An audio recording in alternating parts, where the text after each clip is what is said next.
Hey hi friends, welcome back to new video.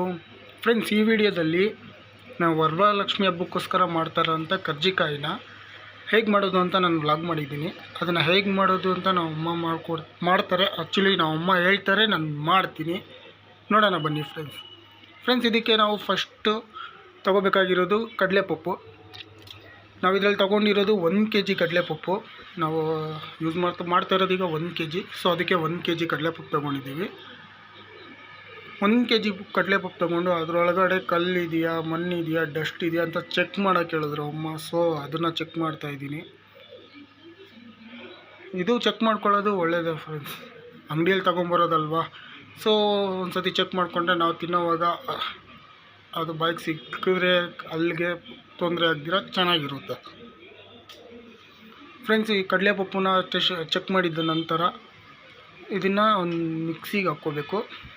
ನುಣ್ಣಗೆ ಮಿಕ್ಸಿಗೆ ಹಾಕ್ಕೊಂಡು ನೋಡಿ ಈ ಥರ ಪೌಡ್ರ್ ಮಾಡ್ಕೊಬೇಕು. ನಮ್ಮ ಕೈಲಿ ಎಷ್ಟು ಸಾಧ್ಯ ಆಗುತ್ತೋ ಅಷ್ಟು ಪೌಡ್ರ್ ಮಾಡ್ಕೊಳ್ಳೋಣ. ಯಾಕಂದರೆ ಅದು ತುಂಬ ಪುಡಿ ಇದ್ದರೆ ತಿನ್ನೋಕ್ಕೂ ಚೆನ್ನಾಗಿರಲ್ಲ. ಹಂಗಂತೇಳಿ ಫುಲ್ಲು ಪೇಸ್ಟ್ ಮಾಡಿಬಿಟ್ರು ಚೆನ್ನಾಗಿರಲ್ಲ. ಸೊ ಅದಕ್ಕೆ ಅದನ್ನು ಒಂದು ಮೀಡಿಯಮ್ ರೇಂಜಲ್ಲಿ ಈ ಥರ ಪುಡಿ ಮಾಡ್ಕೊಳ್ಳೋಣ. ಇದನ್ನು ಪುಡಿ ಮಾಡಿಕೊಂಡು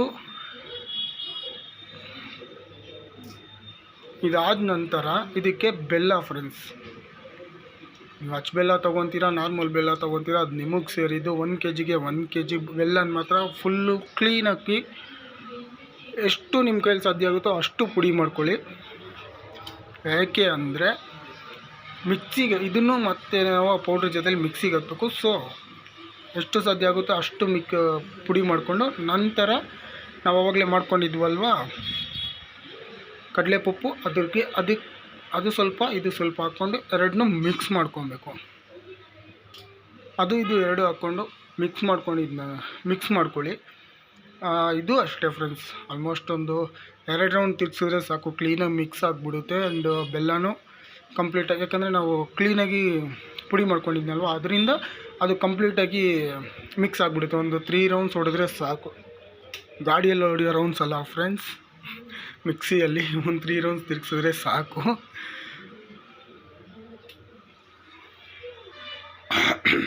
ಸಾರಿ ನೋಡಿ ಫ್ರೆಂಡ್ಸ್, ಈ ಥರ ಎಲ್ಲದನ್ನೂ ನಾವು ಆವಾಗಲೇ ಕಡಲೆಪಪ್ಪೆಲ್ಲ ಪುಡಿ ಮಾಡ್ಕೊಂಡಿದ್ವಲ್ಲ ಅದನ್ನು ಬೆಲ್ಲದ ಜೊತೆಗೆ ಕಂಪ್ಲೀಟಾಗಿ ಈ ಥರ ಪುಡಿ ಮಾಡ್ಕೊಳ್ಳಿ. ಮಿಕ್ಸ್ ಮಾಡಿಕೊಂಡು ನಂತರ ಕೊಬ್ಬರಿ ಫ್ರೆಂಡ್ಸ್, ಇದಕ್ಕೆ ಹಸಿ ಕೊಬ್ಬರಿ ಹಾಕ್ತಾರೆ. ಹಸಿ ಕೊಬ್ಬರಿ ಚೆನ್ನಾಗಿರಲ್ಲ ಫ್ರೆಂಡ್ಸ್, ಟೇಸ್ಟೇ ಹೋಗ್ಬಿಡುತ್ತೆ. ನನಗೆ ಗೊತ್ತಿರೋ ಪ್ರಕಾರ ಹೇಳ್ತಾಯಿದ್ದೀನಿ, ಹಸಿ ಕೊಬ್ಬರಿ ಹಾಕಿದ್ರೆ ಟೇಸ್ಟ್ ಹೋಗ್ಬಿಡುತ್ತೆ. 1 ಕೊಬ್ಬರಿ ಹಾಕ್ಕೊಳ್ಳಿ. 1 ಕೊಬ್ಬರಿನ ತುರುಂಬಿಟ್ಟು, ಅದಕ್ಕೆ 1 ಕೊಬ್ಬರಿ ಎಷ್ಟು ಹಾಕಬೇಕು ಅಂದರೆ ಮ್ಯಾಕ್ಸಿಮಮ್ ಒಂದು 100 to 150 ಗ್ರಾಮ್ಸ್, 100ಇಂದ 150 ಗ್ರಾಮ್ಸ್ ಹಾಕಿದ್ರೆ ಎನಫ್. ಅದು ತುರುಮಿದ ನಂತರ ಏಲಕ್ಕಿ ಫ್ರೆಂಡ್ಸ್. ಏಲಕ್ಕಿನ ಒಂದು 4-5 ಏಲಕ್ಕಿ ತೊಗೊಳ್ಳಿ. ಒಂದು 2ಕ್ಕೆ ಸಿಪ್ಪೆ ತೆಗೆದಾಕಿ, ಒಂದು 2ಕ್ಕೆ ಸಿಪ್ಪೆ ಹಾಗೆ ಹಾಕ್ಬಿಟ್ಟು ಜಜ್ಜಿಬಿಟ್ಟು ಆ ಪುಡಿ ಇದೆಯಲ್ವಾ ಅದರೊಳಗಡೆ ಮಿಕ್ಸ್ ಮಾಡ್ಕೊಳ್ಳಿ. ಅದರೊಳಗಡೆ ಮಿಕ್ಸ್ ಮಾಡಿಬಿಟ್ಟು ನಾವು ತುರುಮಿದ್ದೀವಲ್ಲ ಅದನ್ನೇನಂತಾರೆ ಕರೆಕ್ಟಾಗಿ ನನಗೆ ಗೊತ್ತಿಲ್ಲ, ಮಿಸ್ಟೇಕ್ ಇದ್ದರೆ ಐ ಆಮ್ ಸಾರಿ. ಆ ಕೊಬ್ಬರಿನ ಮತ್ತು ನಾವು ಪುಡಿ ಮಿಕ್ಸ್ ಮಾಡಿರೋದು ಬೆಲ್ಲ, ಕಡಲೆಪಪ್ಪು, ಏಲಕ್ಕಿ ಮಿಕ್ಸ್ ಮಾಡಿದ್ದೀವಲ್ಲ ಅದನ್ನು ಕೊಬ್ಬರಿ ಜೊತೆ ಮಿಕ್ಸ್ ಮಾಡ್ಕೊಳ್ಳಿ ಕಂಪ್ಲೀಟಾಗಿ.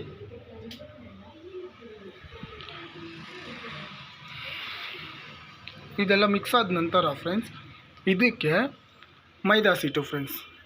ಮೈದಾ ಹಿಟ್ಟು ನಾವು 1 kg ಇದಕ್ಕೆ 1 kg ಮೈದಾ ಹಿಟ್ಟು ಸಾಕು, ಅದಕ್ಕೆ ಇನ್ನೇನು ಬೇಕಾಗಿಲ್ಲ. 1 kgಗೆ 1 kg ಮೈದಾ ಹಿಟ್ಟು ಕರೆಕ್ಟಾಗಿ ಸಾಕಾಗುತ್ತೆ ಫ್ರೆಂಡ್ಸ್. ಉಪ್ಪೇನಕ್ಕೆ ಹಾಕ್ತಾಯಿದ್ದೀನಿ ಅಂತೇಳಿದ್ರೆ ನಾವು ಮಾಡ್ತಾಯಿದ್ದೀವಲ್ವ ಅದಕ್ಕೆ ಸ್ವಲ್ಪ ಸಪ್ಪೆ ಹೊಡಿಬಾರ್ದು ಅಂತೇಳ್ಬಿಟ್ಟು ಉಪ್ಪು ಹಾಕ್ತಾಯಿರೋದು. ಜಸ್ಟ್ ಒಂದು ಸ್ವಲ್ಪ ಸಾಕು ಫ್ರೆಂಡ್ಸ್. ಉಪ್ಪಾದ ನಂತರ ಅದಕ್ಕೆ ಸ್ವಲ್ಪ ಅಡುಗೆ ಸೋಡಾ ಹಾಕ್ಕೊಂಡು ಸ್ವಲ್ಪ ಆಯಿಲ್ ಫ್ರೆಂಡ್ಸ್, ಕುಕ್ಕಿಂಗ್ ಆಯಿಲು, ನೀವು ಯಾವುದು ಯೂಸ್ ಮಾಡ್ತಾಯಿದ್ದೀರೋ ಅದು ಕುಕ್ಕಿಂಗ್ ಆಯಿಲ್ ಹಾಕ್ಕೊಂಡು ಚೆನ್ನಾಗಿ ಮಿಕ್ಸ್ ಮಾಡ್ಕೊಳ್ಳಿ ಫ್ರೆಂಡ್ಸ್. ಇಲ್ಲಿ ನೀವು ಎಷ್ಟು ಚೆನ್ನಾಗಿ ಮಿಕ್ಸ್ ಮಾಡಿದ್ರೆ ನಿಮಗೆ ಅಷ್ಟು ಸಾಫ್ಟಾಗಿ ಬರುತ್ತೆ. ಈ ಕುಕ್ಕಿಂಗ್ ಆಯಿಲ್ ಹಾಕ್ಬಿಟ್ಟು ನಾವು ಮಾಡೋದೇ ಅದಕ್ಕೋಸ್ಕರ. ನಮ್ಮ ಮನೇಲಿ ಎಲ್ಲದಕ್ಕೂ ನಾನು ಕುಕ್ಕಿಂಗ್ ಆಯಿಲ್ ಚಪಾತಿಗೆ ಗೋಧಿ ಹಸಿಟ್ಟು ಕಳಿಸಿದ್ರು ನಾನು ಕುಕ್ಕಿಂಗ್ ಆಯಿಲ್ ಈ ಥರ ಹಾಕ್ಬಿಟ್ಟೆ ನಾನು ಕಳಿಸೋದು. ತುಂಬ ಚೆನ್ನಾಗಿ ಬರುತ್ತೆ, ಸಾಫ್ಟಾಗಿ ಚೆನ್ನಾಗಿರುತ್ತೆ. ಅದು ಚೆನ್ನಾಗಿ ಕಲಿಸ್ಕೊಂಡಿದ್ದ ನಂತರ ವಾಟ್ರ್ ಹಾಕ್ಕೊಂಡು ಚೆನ್ನಾಗಿ ಕಲಿಸ್ಕೊಳ್ಳಿ ಫ್ರೆಂಡ್ಸ್. ನೀವೆಷ್ಟು ಚೆನ್ನಾಗಿ ಕಲಿಸ್ಕೊಂಡ್ರೆ ಅಷ್ಟು ಸಾಫ್ಟಾಗಿ ಬರುತ್ತೆ. ನೀವು ನೋಡಿ ಈ ಥರ ಸಾಫ್ಟಾಗಿ ಬರಬೇಕು. ನೀವು ಕಲಸೋ ಇದರಲ್ಲೇ ಅದು ಸಾಫ್ಟಾಗಿ ಬರಬೇಕು. ಸಾಫ್ಟಾಗಿ ಬಂದರೆ ತುಂಬ ಚೆನ್ನಾಗಿ ಬರುತ್ತೆ. ನೋಡಿ, ನೀವು ಸೆಂಟ್ರಲ್ಲಿ ಬೇಕಾದರೆ ಈ ಥರ ಟೆಸ್ಟ್ ಮಾಡ್ಕೊಳ್ಳಿ. ಒಂದು ಸ್ವಲ್ಪ ತೊಗೊಂಡು ಈ ಥರ ಮಾಡಿ ಅದು ಚೆನ್ನಾಗಿ ಬಂದಿದ್ದರೆ ಏನೋ ಫ್ರೆಂಡ್ಸ್. ಅದು ಬಂದಿದ್ದ ನಂತರ ಒಂದು ಸ್ವಲ್ಪ ಆಯಿಲ್ ಹಾಕ್ಕೊಳ್ಳಿ. ಆಯಿಲು ಹಾಕ್ಕೊಂಡು ಒಂದು ಸ್ವಲ್ಪ ಕಲಿಸ್ಕೊಂಬಿಟ್ಟು ಚೆನ್ನಾಗಿ ಕಲಿಸ್ಕೊಂಡು ಒಂದು 15 to 20 ಮಿನಿಟ್ಸ್ ಬಿಟ್ಬಿಡಿ ಫ್ರೆಂಡ್ಸ್. ಅದನ್ನು ಒಂದು ಮುಚ್ಚಳ ಇಟ್ಬಿಟ್ಟು ಸೈಡಲ್ಲಿ ಬಿಟ್ಬಿಡಿ. ಒಂದು 20 ಮಿನಿಟ್ಸ್ ಅದು ಚೆನ್ನಾಗಿ ಏನು ಹೇಳ್ತಾರೆ, ಚೆನ್ನಾಗಿ ನೆನೆಯುತ್ತಾ ಏನೋ ಹೇಳ್ತಾರೆ, ಆ ಥರ ಆಗುತ್ತೆ. ಅದಾದ ನಂತರ ನೀವು ಒಂದು ಸತಿ ನೋಡ್ಕೊಳ್ಳಿ. ಒಂದು 20 ಮಿನಿಟ್ಸ್ ಆದಮೇಲೆ ಉಂಡೆ ಲೈಕ್ ರೌಂಡು ನಮಗೆ ಇದು ಮಾಡ್ತಾರಲ್ವಾ, ಕರ್ಜಿಕಾಯಿಗೆ ಚೆನ್ನಾಗಿ ಇದಾಗಬೇಕು ಮಾಡೋ ಥರ. ಅದಾದ ನಂತರ ಅದನ್ನು ಸ್ವಲ್ಪ ತಗೊಂಡು ನೀವು ಈ ಥರ ಉಂಡೆ ಮಾಡ್ಕೊಂಡಿದ್ದ ನಂತರ ಎಲ್ಲ ಮಾಡ್ಕೊಬೋದು ಫ್ರೆಂಡ್ಸ್. ಎಲ್ಲ ಒಂದೇ ಸತಿ ಉಂಡೆ ಮಾಡಿಬಿಟ್ಟು ನೀವು ಒಬ್ಬೊಬ್ಬರೇ ಮಾಡ್ತಾಯಿದ್ರು, ಎಲ್ಲ ಒಂದೇ ಸತಿ ಉಂಡೆ ಮಾಡಿಕೊಂಡು ಆಮೇಲೆ ಬೇಕಾದರೆ ನೀವು ಒಂದೊಂದು ತೀಡ್ಕೊಂಡು ಆಮೇಲೆ ಅದನ್ನು ಸ್ಟಫಿಂಗ್ ಮಾಡಿಬಿಟ್ಟು ಮಾಡ್ಬೋದು. ಇಲ್ಲ ಇನ್ ಕೇಸ್ ನೀವು ಇಬ್ಬಿಬ್ರು ಮಾಡ್ತಾಯಿದ್ರೆ ಒಬ್ಬರು ಉಂಡೆ ಮಾಡಿಕೊಂಡು, ಒಬ್ಬರು ತೀಡ್ಕೊಂಡು, ಒಬ್ಬರು ಸ್ಟಫಿಂಗ್ ಮಾಡಿಕೊಂಡು, ಒಬ್ಬರು ಕುಕ್ಕಿಂಗ್ ಮಾಡ್ಬೋದು. ಆ ಥರ ಮಾಡಿದ್ರೆ ನಿಮಗೆ ತುಂಬ ಬೇಗ ಆಗೋಗ್ಬಿಡುತ್ತೆ. ನೋಡಿ, ಈ ಥರ ತೀಡ್ಕೊಂಡಿದ್ದ ನಂತರ ನಾವು ಏನೇನು ಆವಾಗಲೇ ರೆಡಿ ಮಾಡ್ಕೊಂಡಿದ್ದೀವೋ ಸ್ಟಫಿಂಗ್ ಇದರೊಳಗಡೆ ಇಡೋದಕ್ಕೆ, ಆ ಸ್ಟಫಿಂಗ್ನೆಲ್ಲ ಇದರೊಳಗಡೆ ಹಾಕ್ಬಿಡಿ ಫ್ರೆಂಡ್ಸ್. ಸ್ಟಫ್ ಮಾಡಿ ನೋಡ್ಕೊಳ್ಳಿ. ನೀವು ಚಿಕ್ಕದಾಗಿ ಮಾಡ್ಕೊತಾ ಇದ್ದರೆ ಚಿಕ್ಕದಾಗಿ, ದೊಡ್ಡದು ಮಾಡ್ತಾಯಿದ್ರೆ ದೊಡ್ಡದಾಗಿ. ಇದು ಬಂದ್ಬಿಟ್ಟು ಏನೋ ಹೇಳ್ತಾರೆ ಇದು ಮಾಡೋದಕ್ಕೆ, ನನಗೆ ಅದು ಬರೋಲ್ಲ. ಅದು ಚೆನ್ನಾಗಿ ಮಾಡ್ತಾರೆ ಅಮ್ಮ, ಅದು ಮಾಡ್ತಾಯಿದ್ದಾರೆ.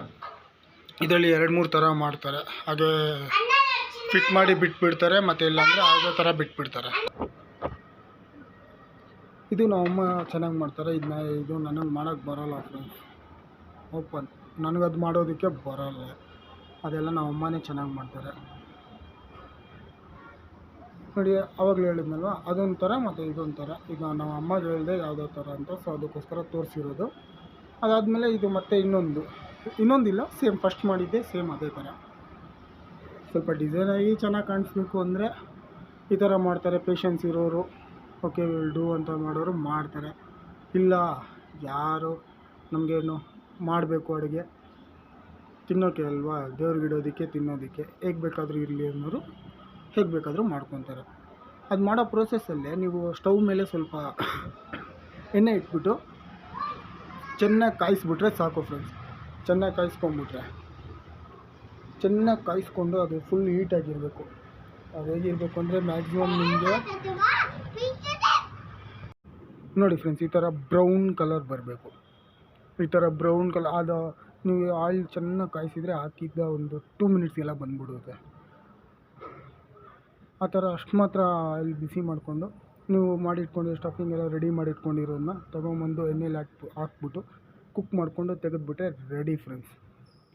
ತುಂಬ ಈಸಿ ಪ್ರೊಸೆಸ್ಸು, ತುಂಬ ಬೇಗನೂ ಮಾಡ್ಬೋದು.